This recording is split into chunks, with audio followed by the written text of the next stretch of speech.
Welcome to Ultimate SEO. This module will cover the concept of off-site SEO. My name is Leo Wadsworth from leowadsworth.com. Off-site SEO involves a number of elements which affect your search ranking, but which are located outside of your own website. For the most part, this consists of various kinds of links to your website. While technically most of these links are outside of your control, they are arguably the number one most important element in SEO. They have a huge impact on how your site is ranked in the search results. It is also possible for you to participate in getting links from the outside internet pointing to your site. Many techniques to do this are black hat, but there are ways to do this that are consistent with Google's guidelines. Popularity Contest. Welcome to the Popularity Contest. One of the primary ways that Google uses to evaluate your website is by looking at the quality and quantity of outside links pointing to your website. Off-site SEO is all about external links. If someone likes your content well enough to link to it, then Google counts that as a vote for your site. For the most part, the more links you have pointing to your site, the better. There are significant exceptions to this rule. If the inbound links show up too quickly, or if they are all of the same type, then they may not look natural to Google. If the links do not look natural to Google, then Google may penalize your website within the search results. As you will see in this course, there is a large variety of different sources for links. The external link might be directly on someone's site, or it might be part of a blog, or it might be in the biography of an article author, or many other places. The important thing to realize is that Google wants to see a variety of different types of links. If the links are formed naturally because an increasing number of people like your content, then this will happen automatically. Google also uses certain metrics to decide the quality of the inbound links. I'll talk more about that in just a minute. Google also watches the speed at which you are getting links. If a brand new site has thousands of links immediately, this can look strange to Google. To some degree, Google also watches the history of external links coming to your site. What it really wants to see is a continually growing audience of links from a variety of sources. As more and more people admire your site, then Google would also expect the rate at which you get inbound links to increase as well. Not all links are equal. Google doesn't treat all of the external links the same. It gives more link juice or weight to external links from particular sources. This means that you should be aware of both the number of inbound links as well as the quality of your inbound links. Links which come from universities or official government websites carry a particularly heavy weighting. These links come from domains which end with .edu or .gov. The probable reason for this is that they are seen as less commercial links. In other words, these are seen as links that are less likely to be influenced by anything but quality. Wikipedia gets special attention by Google, and its links carry special weight. There are several other cases where websites coming from a domain that ends in .org get special weight as well. However, not all .org links get this extra weight. In general, sites that have higher page rank pass on more link juice to the sites that they link to. This is a case of Google trusting its own algorithms. I guess they figure that if their algorithm has determined that the linking site is a good site, then links coming from that site should also be seen as good links.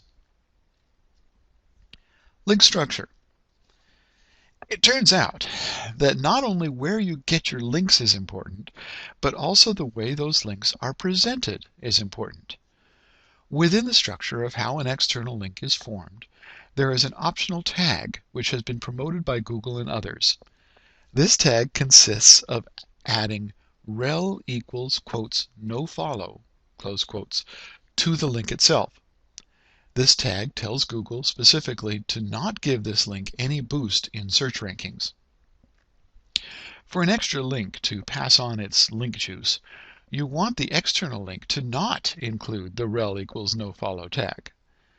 I have not been able to confirm this, but it appears that this tag may be ignored in the case of .edu and .org domains. It is quite possible that links from these domains pass on ranking strength whether or not they include this tag. Remember that we are trying to associate your page with a particular keyword. The best association comes when the link that points to your site includes the keyword in the actual text of the link. This makes it easy for Google to see that the keyword is associated with the corresponding page on your site. Until recently, the more links you had with the keyword as the user visible or anchor text, the better it was. However, recent Google updates have changed that. Now you need variety in the anchor text. Quite often, the text of the link is not descriptive words, but it consists only of the URL that is being accessed through that link. In such a case, it is not as easy for Google to see that this link should be associated with the particular keyword. One thing that can help this is to include the targeted keyword as part of the URL itself. This is good practice in a number of ways, and I will be talking more about this later in the course. With the recent Penguin update, Google has put renewed emphasis on seeing links that look natural. A natural set of links will have certain characteristics. For example, the text will not always be the exact keywords that you are trying to rank the page for. Excuse me. Rather, sometimes it will be things like click here or great site. Having variation in the text used to link to your site has become very important. Google is also looking at where the links are pointing. While it is natural for a large percentage of the links to point to your homepage, it is not natural if all of your external links point to the homepage. Link checking. As you work to build links to your site, you need to monitor your progress. If you can't measure it, it doesn't exist. This old saying is mostly true here. The one issue is that it can be really hard to find all the backlinks pointing at your site. The important thing to watch is the amount of relative changes you see in the links pointing to your site. The first way to check your links is right within your browser. Go to google.com and to bing.com and use the links command. This command will give you an idea of how many links each search engine is finding that point to your site. The syntax for this command is the word links followed by a colon followed by the URL to a site. For example, to query for links to Amazon.com, you would use search on links, Amazon.com without any quotes or spaces. The next way is quite similar, but uses a slightly different syntax. When you use Google or Bing and put something in quotes, then they search for that exact string. When you put a minus sign in front of something, then they will specifically exclude results that include that thing from the search. And when you put site S-I-T-E, in front of an URL without any spaces or quotes, then you are telling the search engines that you are referring to a particular site. Usually, we use the site command in a line to tell the search engine to look on just a particular site. But today we'll use it to exclude the site's own internal links from the search results. The resulting query looks something like site URL, well, actually looks something like quotes site URL quote space a minus sign site site URL. For Amazon.com, it would be quote Amazon.com close quotes space dash site Amazon.com. Now the number you get out of this query should be pretty similar to the one you get from the links command. The Google and Bing Webmaster Tools also contain information about the sites that are linking to your site. However, don't expect perfect information from either of these tools for a couple of different reasons. First, the search engines are not all-knowing. It is likely that there are links to your site that they have not found yet. Second, the search engines actually have a vested interest in giving out incomplete information. They don't want you to be able to figure out exactly how they process internal links to keep you from fooling their system. Website analytics, such as Google Analytics, are able to identify where access to your website content is coming from. This tells you where you have external links to your site that are actively sending people to your site. There are a variety of third-party tools that help you find and track external links. Two that I particularly recommend are ahrefs.com and majesticseo.com.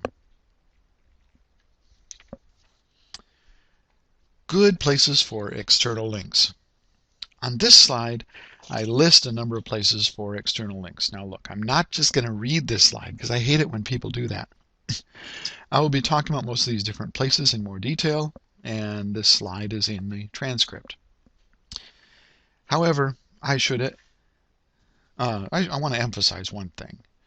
Google has made it plain that they do not like artificial schemes to enhance your rankings that include making lots of fake external links. One of the things Google looks for is good variety in the external links that are pointing to your site. It is not natural for all of your external links to be of the same kind of links. This is where a number of automated programs or inexpensive backlinking programs fail. By creating a large volume of links that are all of the same type, they produce a pattern that Google recognizes as artificial. In the real world, a variety of humans would see your content and desire to share it. These people would share it using a variety of different methods. This is why it is important for us to remember this within our overall SEO strategy. The general goal is to get a huge variety of links from a bunch of different locations, all pointing to your site. Directories. In general, links from directories are great. Directories are seen by Google as authoritative lists of quality sites. The best directories are the ones where humans have been making the editorial decisions. However, sometimes even links from automatic directions can be valuable. To be listed in the directory, you merely have to submit your site or your feed. The directory will then evaluate your submission and decide if they want to include it in their directory. It is this editorial process that makes directories so valuable to Google.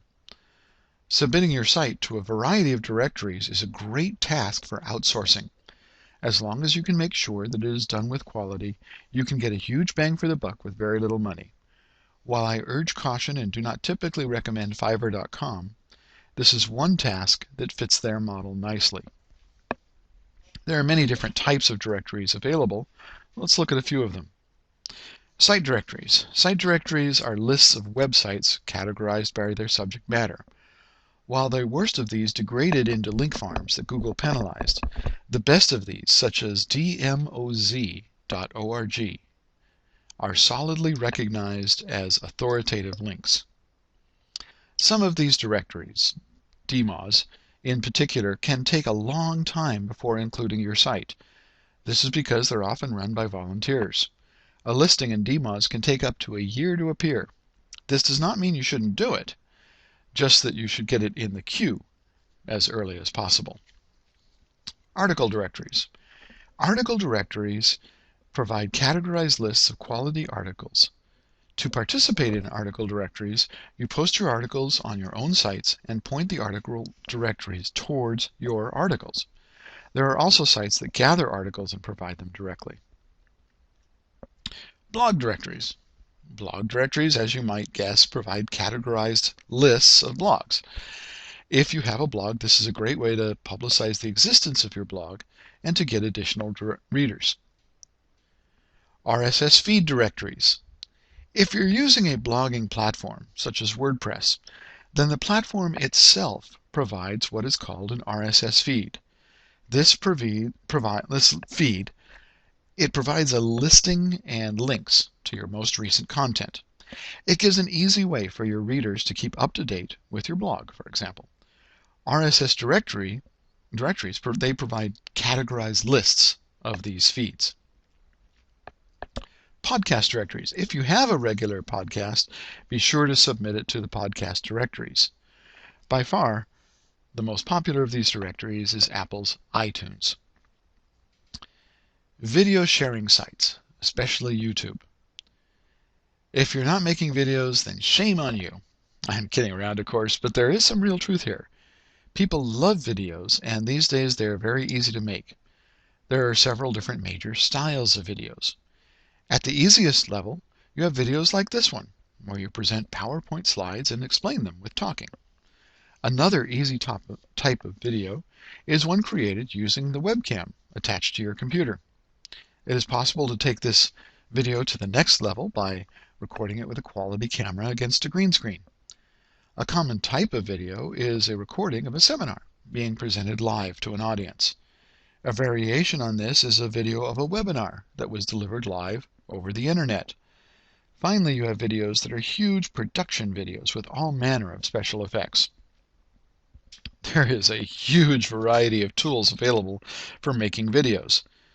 But as a part of this course, I am including a video capture program called CamStudio Internet Marketers Edition.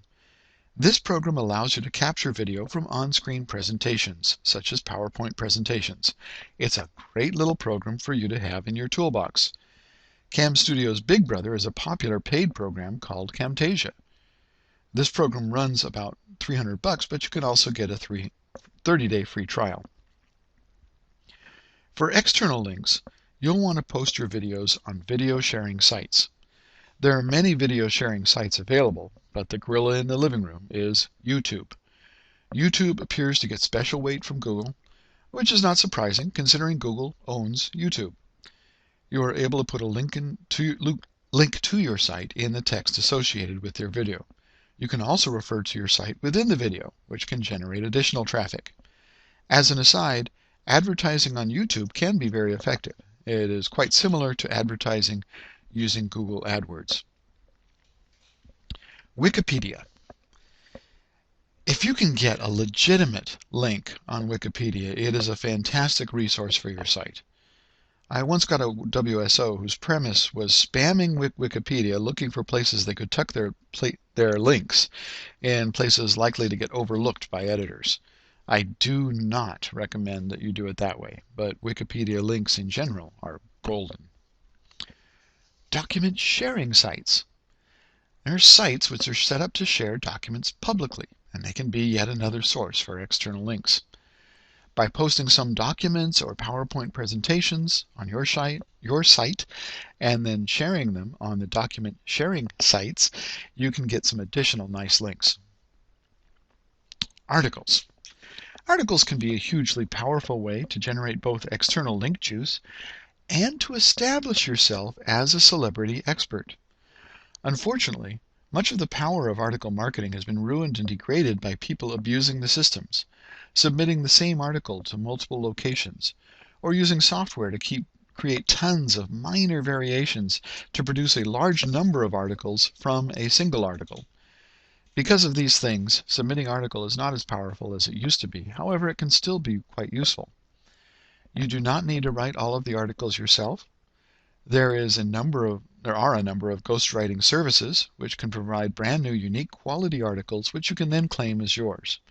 You can get a solid article written for under $10 in many places. Currently, I recommend using iWriter.com. It can take a pretty big number of articles to get any meaningful traffic or SEO benefit.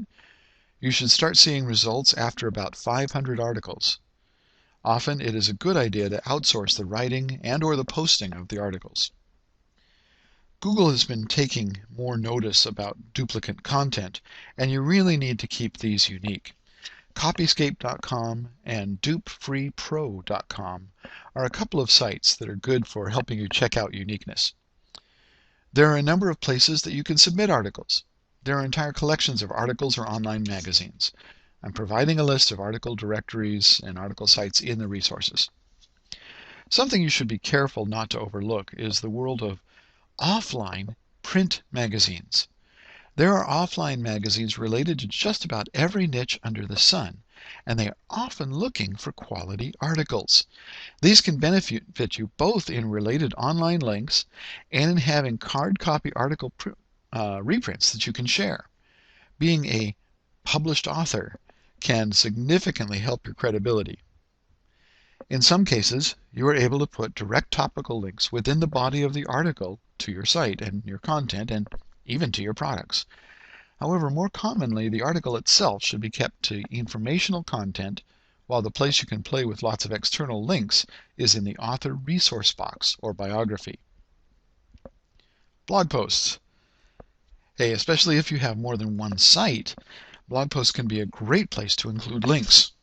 Quite often, people set up separate sites for each of their major products, and you can refer people to those sites in your core branding site's blog posts. Guest blogging.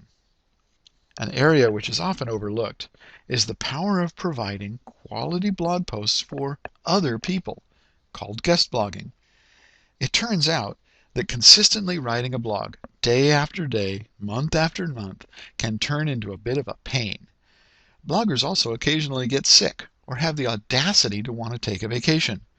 Some bloggers just want a wider range of opinions and expressions concerning their blog's primary topics. Guest blogging can be extremely powerful in allowing you to leverage the popularity of a brand new audience you haven't talked to before.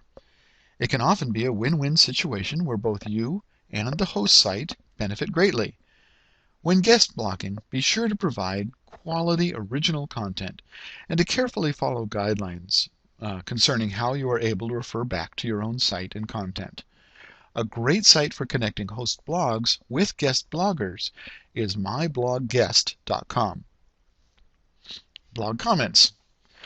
Blog comments is an area which has been more powerful in the past, but which still has some value. It has been hurt by people who have spammed blog comments with nothing but their links. However, if you choose a blog which is directly related to your content, you can still get value from blog comments. What you want to do is find threads where you can add value to the thread with your comments. You don't want to make a generic comment such as "great post" and then spam in all your links.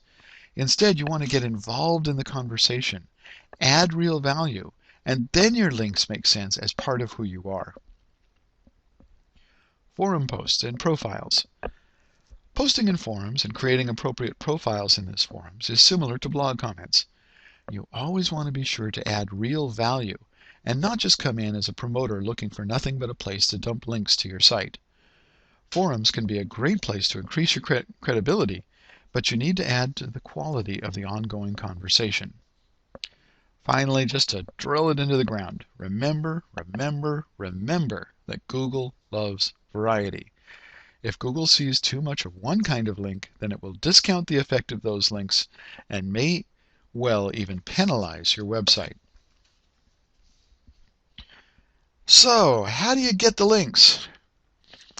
Getting links, external links, is important. There are lots of ways you can get those links. The first method is to create those links yourself. At first glance, you may say, hey, you're recommending using black hat techniques. After all, you are creating external links in an attempt to manipulate the Google search results. I admit there's a bit of a fine line, but the difference is it depends on how you create these links. If you create links to your site, which exist because of you naturally doing things on the internet, and you are adding value to the external sites, then there is no problem with doing this. For example, let's say your primary site focuses on digital photography using Canon cameras. It is reasonable for you to frequent various forums related to digital photography. It is also reasonable in that context for you to provide a relevant, specific link to your site directly related to a very particular topic being discussed on the forum. Your link is adding value to the forum, and the fact that it also represents an external link to your site is secondary. There are a huge variety of places where you can create such links. We'll be discussing them in more detail as we proceed. The next way that you can make links yourself is an area where you need to exercise great caution. It is possible for you to hire and pay someone to create links on your behalf. Such people can be viewed as a natural extension of yourself. As such, natural things that they do on the web are an extension of you doing it yourself. However, Using outsourcing or employees must be done extremely carefully so that you add value to the sites that are providing links to your site. This is actually no different than if you do it yourself. However, there is a much greater chance that these people might provide links in a manner that is not appropriate. When you outsource the creation of links, you must be certain that these are being done in ways that are according to how you want them to be done. The next way to get links is to take specific actions to encourage your users that you already have to link to your site. Probably the most common way for this to happen is a contest or discount for the link. Quite often, the link consists of liking a Facebook fan page or something like that. One of the absolute best ways to gain external links to your site is by creating content that will encourage people to your site naturally. I will be talking about this a lot more in the section on viral SEO. But the key point is to create content that people want to share, and also to make it easy for people to share that content. Become the expert celebrity. The next technique in off-site SEO is actually more about traffic generation than it is direct SEO. However, since ultimately the aim of SEO is more traffic, I didn't think you'd mind if I included it. With a reasonable amount of work, it is possible to be recognized as an expert or celebrity within a particular niche area. Obviously, the amount of work required will depend upon the niche. However, in many cases, the work required is quite reasonable for a long-tail keyword. Of course, before you can be recognized as an expert or celebrity, you need to know your niche. This may require significant research or even experimentation on your part to pull off. It is amazing, though, how easy it is to become a reasonable expert in a particular niche field with the right research. This also feeds back into your keyword selections and website topics in general. I always recommend that people choose topics for their websites and keywords among things they are interested in. So, how do you become an expert? The first way involves writing articles on topics within your niche. If there are offline magazines, such as free trade journals, that cover your selected niche, then I recommend that you try writing articles for these magazines. They are always looking for good content, and it can turn into a total win-win situation. Also, look out for online magazines or websites dedicated to your niche, where you can offer them articles as well, or maybe do some guest blogging. If you get a regular gig writing for one of these types of publications, then you are on your way towards becoming recognized as an expert. Of course, I should mention, you do need to make sure that the magazine or website has enough of an audience to make it worth your while. The next way to develop yourself as an expert is to answer people's questions in general question and answer forums such as Answer.com or Yahoo Answers. While you will probably not be able to directly promote your site, it gets your name out there as a friendly expert, and indeed, in some cases, you can put a link to your site in your signature as well. Depending on the niche, it's very common that there will be specific forums dedicated to discussing topics surrounding your niche. By establishing yourself and having a knowledgeable and helpful presence on those forums, you gain more credibility towards being seen as an expert. One way to enhance yourself as an expert is to interview people who are already seen as experts in the field. You are then able to promote this and publish this interview on your own website, and quite possibly the person who you interviewed may be interested in promoting it as well. Depending on the quality of the interview, you may be able to promote this as an inexpensive product in and of itself. A neat little trick is to have somebody interview you. You may be able to find somebody who has interviewed other people in the past and approach them about interviewing. However, even if it is just a friend of yours interviewing you, it can look impressive. As the expert being interviewed, you gain that much more credibility. It is just like you interviewing another expert and then putting it on their site. People don't need to know who the interviewer is for it to help with your reputation in their eyes. An interesting way to enhance your status as an expert is for you to coin a brand new term related to your field. Somehow in the general population's mind, Only an expert is allowed to create a new term. By having the boldness to create such a term, you can establish yourself as an expert. You may find it beneficial to seek out offline speaking engagements and networking opportunities. It is often possible to create a video from an offline speaking engagement that you can then turn into a product in its own right. The end result is that people will start looking for you and for your site. Instead of you seeking them, they will start seeking you. This puts you into the driver's seat when it comes to selling products to these people or getting paid for consulting.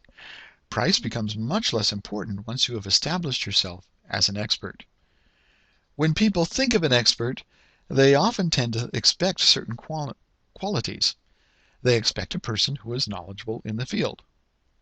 They expect a person who is a bit bold in stating their opinions because they know what they're talking about. And yes, they may even expect someone who's a bit opinionated in how they present themselves because, again, these are people who know what they're talking about and they might not suffer fools easily. For more detailed information about becoming a celebrity expert within a particular niche, I highly recommend the materials from perrymarshall.com. Press releases. The next tool in your offsite toolkit is the use of press releases. Press releases can help your SEO efforts in a couple of different ways. The first benefit is that you get some link juice from being available on the press release site itself. Depending on the site, this can be a nice boost. The second benefit occurs when your press release is published by various organizations. In this case, you get the advantage of that publicity as well. Press releases can be written in-house or they can be outsourced. Outsourcing service exists that will not only create your press release, but will also manage all aspects of releasing it for you. Many of the press release sites that I mentioned in my resource section would be happy to work with you on your next press release. Press releases should be newsworthy. But what is newsworthy? Being newsworthy should not scare you off. It can be anything from a new product launch, to a new white paper, to a contest or special promotion, or for a local site, even sponsorship of the local kids team. In other words, it doesn't have to be a visit by the president to be newsworthy. A press release just has to have something that you think somebody somewhere might be interested in. Outsourcing. I've mentioned outsourcing a couple times already. I want to be sure to cover it in a little more depth. As you no doubt gather from what I've said so far, I can see a white hat and a black hat way of doing outsourcing. In white outsourcing, your outsourcing partner works as an extension of yourself. In other words, you are paying money to accomplish tasks in the same way that you would accomplish those tasks. When you outsource in this manner, you need to specify exactly what you want your outsource partner to do. This is a case where the more details you can supply, the better your results will be. Once the task is complete, you need to go back and to verify that all of the details have been done properly. After all, your outsourcing partner is working as an extension of yourself and can directly affect your reputation. One website that I have found to be particularly helpful is iWriter.com. This site matches up people who want something written with authors who are willing to ghostwrite. The prices are extremely reasonable. The site allows you to specify the quality of writers that you are willing to pay for up front. You also have the option of accepting or rejecting any work which has been produced for you. The key to white hat outsourcing is the same as doing it for yourself. When building external links and doing things outside your site, you should always make sure that it adds real value to the host website. And now for the dark side. Black hat outsourcing, as you might expect, carries real and serious risks. Common tasks for black hat outsourcing involves things such as spinning articles to create multiple versions from the same article, making fake blog posts that point to your site, and other things that we have already talked about. If you insist on doing black hat outsourcing, then Matt LeClaire is a good source for external links. You can find him on Google. Fiverr.com can also be used for links, but you have to exercise extreme caution because most of the Fiverr gigs will create very spammy links. Finally, AutoTrafficBuddy.com is a place to get a WordPress plugin which can help generate fake external links to your blog entries. I'm not going to say anything more about possible black hat resources. As usual, you can find these resources using Google. Trading links. Let's talk for just a minute about trading links. In trading links, the most common method involves you link to me and I'll link to you. This is very much like you scratch my back and I'll scratch yours. Google will ignore a small amount of this trading. However, if you do very much, you're just asking for Google to penalize you. Therefore, I strongly recommend that you just say no to this kind of activity. There are other schemes that are brought up and thought up as ways to trade links. However, they're all risky, and as soon as Google identifies such a scheme, they penalize the players. One scheme has been a link wheel, in which there is a chain of sites linking to one another, and then the last website in that chain links back to the very first one. This provides every member of the link wheel some link juice from the previous site in the chain. Typically, Google is now able to recognize and penalize such activity. There are several variations on the link wheel. Probably the most known variation is called a link pyramid. The overall schemes are very similar. They just use different linking patterns. Another scheme has been the use of a fake blog network. Google made a very big point about delisting some of the largest of these networks and penalizing the people who were using them. Okay. Resources. The next few slides contain resources that I think will be helpful for you. I'm not going to read these resources because they're lists of websites. I'll include them on this video in case that's all you have, but I actually recommend that you download the transcription or the resources document and access the links from there. If you're going to access the document, then you can turn off this video now. Okay, so here's the first resource. It's a list of the free press release sites. Here is the list of site directories. You can pause the video and copy things down if you need to. Here is a list of article sites and directories, which can be helpful. Here is a list of document sharing sites.